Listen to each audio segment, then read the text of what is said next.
আসসালামু আলাইকুম প্রিয় শিক্ষার্থী বন্ধুরা। তো জাতীয় বিশ্ববিদ্যালয়ে ভর্তি পরীক্ষা সহ বিভিন্ন বিশ্ববিদ্যালয়ে ভর্তি পরীক্ষায় এই সোনার তরী কবিতা থেকে অনেক এমসিকিউ কিন্তু আসে। তো আজকের ভিডিওর মাধ্যমে তোমাকে সর্বশেষ কয়েকটা এমসিকিউ আমি দিব এই সোনার তরী কবিতা থেকে মোস্ট কমন যেগুলা পড়ে তোমাকে যেতেই হবে। ঠিক আছে? তো সর্বপ্রথম বলে রাখি সোনার তরী কবিতাটি কি লিখছে রবীন্দ্রনাথ ঠাকুর।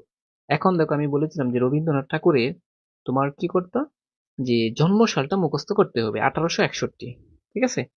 তিনি কিন্তু 1861 সালে জন্মগ্রহণ করছে। মানে রবীন্দ্রনাথ সম্পর্কে তোমাকে কয়েকটা তথ্য পড়তে হবে। রবীন্দ্রনাথ ঠাকুরের এই বনফুল কাব্যটি বা কাব্যগ্রন্থটি কবির কত বছর বয়সে প্রকাশিত হয়? এটা হচ্ছে কি 15 বছর বয়সে। কত বছর? আচ্ছা বলো তো, ধান কাটা হলো সারা এই চারণটির মাধ্যমে কি প্রকাশ পেয়েছে কেউ বলতে পারবা? এটা হচ্ছে কি কর্মের পরিণতি। কর্মের কি পরিণতি।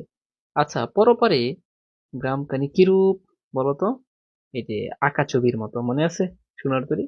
তো সোনার তরী কবিতায় কবি কিভাবে চলে যায়? বরাপালে চলে যায়। যারা কবিতা পড়ছে আমার অটোমেটিক ভাবে পারবা ব্যাখ্যা সহ। ঠিক আছে?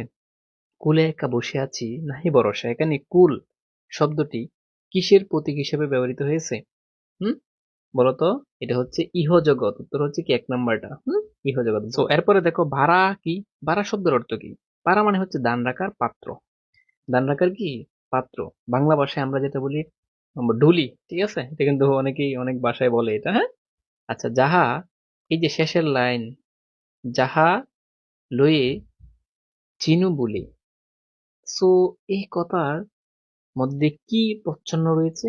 এটা হচ্ছে কি মানে শূন্যতা বোধ। একদম শূন্যতা, মানে যা ছিল সব নিয়ে গেছে। সোনার তরী কবিতায় কৃষক কোন মাসে ধান কাটে বা কেটেছিল বলতে পারবা? এটা হচ্ছে শ্রাবণ মাসে। শ্রাবণ মানে শ্রাবণ মাসে তো বেশি বর্ষা হয়। ঠিক আছে? আচ্ছা আমি এখানে মাত্র কয়েকটা আনছি বুঝছো? এই যেটা তোমাকে পড়তে হবে সোনার তরী কবিতায় এই বাঁকা জল মূলত কিসের প্রতীক? এটা হচ্ছে কি কাল স্রোতের প্রতীক। কিসের প্রতীক? কাল স্রোতের প্রতীক।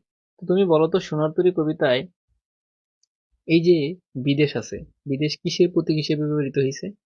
এটা মূলত কি বলতো? এইটার উত্তরটা সবাই আমাকে বলবা। ঠিক আছে? আমি উত্তরটা দুগ করে রাখছি।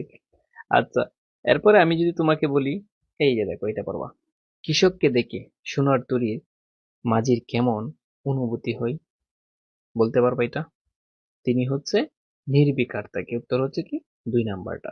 সোনার তরী কবিতায় এই সোনার দান আসলে জিনিসটা কি কেউ বলতে পারবা? এটা হচ্ছে সৃষ্টিকর্ম।